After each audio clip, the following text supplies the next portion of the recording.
के थे जो कि आज मरीम नवाज साहिबा के साथ थी, जलसे के अंदर मौजूद थी और हमारे साथ भी इस वक्त उज़्मा कारदार साहिबा मौजूद हैं। उज़्मा साहिबा, जो विजुअल्स हमारे हमने व्यूअर्स को भी दिखाए हैं, जो प्रोड्यूसर साहब ने निकाले हैं, उसमें कुछ लग ऐसा रहा है कि आप खड़ी हुई थी और मरीम नवाज साहिबा आपको इग्नोर कर रही थी और फिर मरीम औरंगज़ेब साहिबा ने किसी शख्स से कहा जो वहाँ सिक्योरिटी पर मामूर थे कि उज़्मा साहिबा को यहाँ से हटाओ, और फिर वो शख्स आता है आपको हटाता है। क्या वाकई ऐसा ही हुआ था जिस तरह ये विजुअल्स दिखा रहे हैं?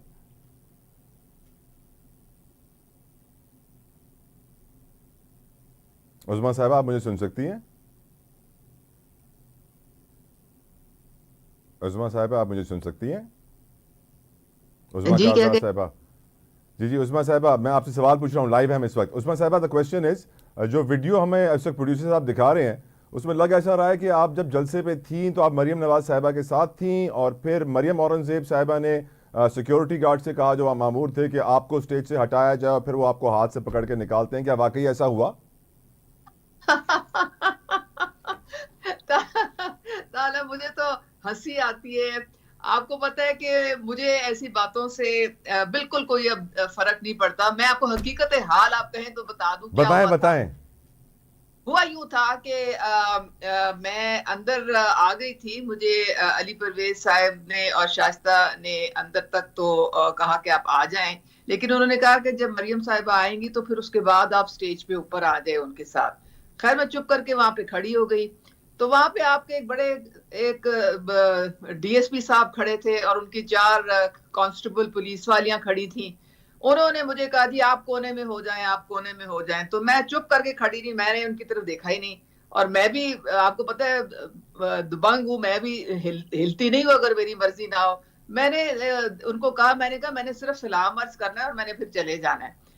बहरहाल वो जब आई हैं मरियम नवाज साहिबा तो आपको पता है वो तो बहुत इज्जत करती हैं और मैं दिल से उनका एहतराम करती हूँ क्योंकि उनको पता है कि कौन उनके साथ सिंसियर है और कौन पार्टी के लिए खड़ा होता है। लोगों ने तो उज़्मा साहिबा ये कहना शुरू कर दिया कि उज़्मा साहिबा पीटीआई से आई हैं इसलिए ऐसा हुआ।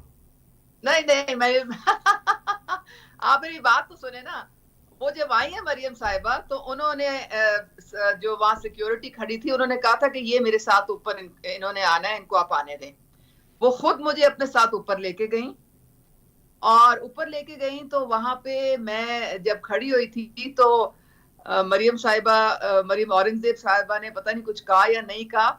फिर मरियम नवाज साहिबा ने फिर कुछ मरियम औरंगजेब को कहा और मरियम औरंगजेब मेरा हाथ पकड़ के मुझे दोबारा वहां पे लेके आई और मुझे वहां पे खड़ा किया। तो इससे ज्यादा इज्जत आपको मैं कहती हूँ कि मुझे तो नहीं यानी लगता। जो मैं इज्जत तो आपको नून लीग में मिल रही है वो पीटीआई में नहीं मिली। ये पीटीआई वाले जो है ना इनको बड़ा शौक है।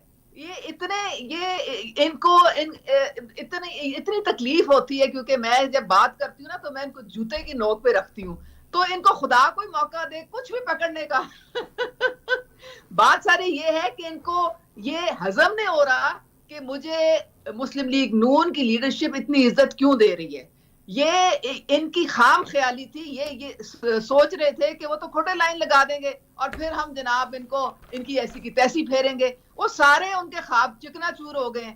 तो आप ऐसी बातों पे ध्यान ना किया करें। आप ठीक। मेरी बात पे यकीन करें कि अल्लाह ताला ने मुझे बहुत इज्जत दी है अल्हम्दुलिल्लाह। और मुस्लिम लीग नून ने मुझे अपना टिकट दिया है। मैं उनकी अल्हम्दुलिल्लाह। रिजर्व लिस्ट पे हूँ माशाल्लाह। और मैं इस वक्त मरियम नवाज साहिबा की कैंपेन में उनकी इंस्ट्रक्शंस से मैं डोर टू डोर कैंपेन कर रही हूँ NA 119 में। ठीक और ठीक। कुछ आप अवाम के दरमियान है तो फिर आपसे लोग पूछते होंगे ना कि नून लीग का मंशूर क्या है। मैं आपसे पूछूंगा लेकिन पहले बलोच साहब से एक सवाल पूछने दीजिए प्लीज। लियाकत बलोच साहब, आज मौलाना फजल रहमान साहब की एक स्टेटमेंट थी जिससे मुझे एक 1000 वोल्ट का